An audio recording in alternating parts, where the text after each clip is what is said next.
Bonjour, chers téléspectateurs. Sensei Osetu remplace Sang Sibek. Voici les dernières nouvelles sur le conflit israélo-iranien. L'Iran a mené une attaque de missiles contre une centrale électrique à Haïfa. Voici une photo actuelle. Un grand cratère s'est formé et la centrale électrique a été presque détruite à moitié. Voici Kermanshah. La base de missiles de Kermanshah a subi de lourds dégâts à cause d'une frappe aérienne de l'armée israélienne. L'armée israélienne a mené une frappe aérienne sur les installations de défense aérienne iranienne à Abaz. Le réseau de défense aérienne de la région de Téhéran semble presque entièrement détruit. L'armée israélienne déclare pouvoir maintenant larguer des bombes peu coûteuses sur Téhéran, comme elle l'a fait à Gaza et au Liban. L'armée israélienne a également affirmé avoir pris le contrôle total de la supériorité aérienne sur l'ensemble du territoire iranien. Cette vidéo montre l'armée israélienne bombardant une rampe de lancement de missiles balistiques iraniennes. Les rebelles Houthis ont aussi lancé des missiles vers Israël.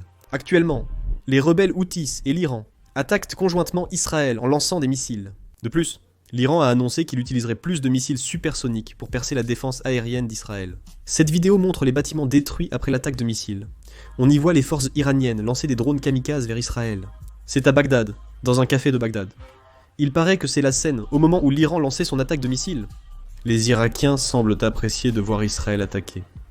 Voici la scène où un agent du Mossad israélien infiltré en Iran est arrêté par les services de contre-espionnage iraniens. 2 camions transportant des drones et des explosifs ont été découverts en mouvement. Les occupants ont tenté de s'enfuir mais ont tous été arrêtés. Un hélicoptère d'attaque israélien repère et détruit un drone Shahed 136. La présence d'un missile de défense aérienne LO-3 à proximité indique que la scène se déroule probablement en Israël. Benyamin Netanyahou, Premier ministre israélien, affirme que l'armée de l'air israélienne contrôle le ciel de Téhéran. Le Premier ministre Netanyahou a déclaré lundi à la base aérienne de Tenov que l'armée de l'air israélienne contrôle l'espace aérien au-dessus de Téhéran. Il a ajouté « Contrairement au régime criminel iranien qui cible les civils, nous attaquons les objectifs du régime. » Un agent du Mossad a été arrêté en Iran, les mains liées dans le dos. Actuellement, de vastes opérations de sabotage menées par des agents du Mossad sont en cours en Iran, et il paraît qu'un grand nombre d'agents sont également arrêtés. Le président du Conseil national de sécurité d'Israël a affirmé ne pas viser le renversement du régime iranien, mais espérer que cela se produise. Le ministère de la Défense israélien a demandé d'organiser dans les 3 prochains jours des vols pour les citoyens israéliens bloqués à l'étranger. Le ministère des Transports israélien a annoncé l'interdiction des voyages à l'étranger pour les citoyens israéliens. L'Iran a déclaré qu'il serait prêt à cesser ses attaques, si Israël arrêtait également ses attaques. Le corps des gardiens de la révolution islamique d'Iran a affirmé qu'il poursuivrait ses attaques, même si Israël cessait les siennes. L'Iran a fermé temporairement la bourse de Téhéran pour protéger les fonds des citoyens. Le ministère iranien des Affaires étrangères juge inutile d'ouvrir des négociations nucléaires tant que les frappes aériennes israéliennes persistent. Le ministère iranien de l'Éducation a déclaré que les écoles seraient converties en abris. L'image montre le nombre de missiles balistiques lancés par l'Iran vers Israël. Avec le temps, le nombre de tirs baisse progressivement.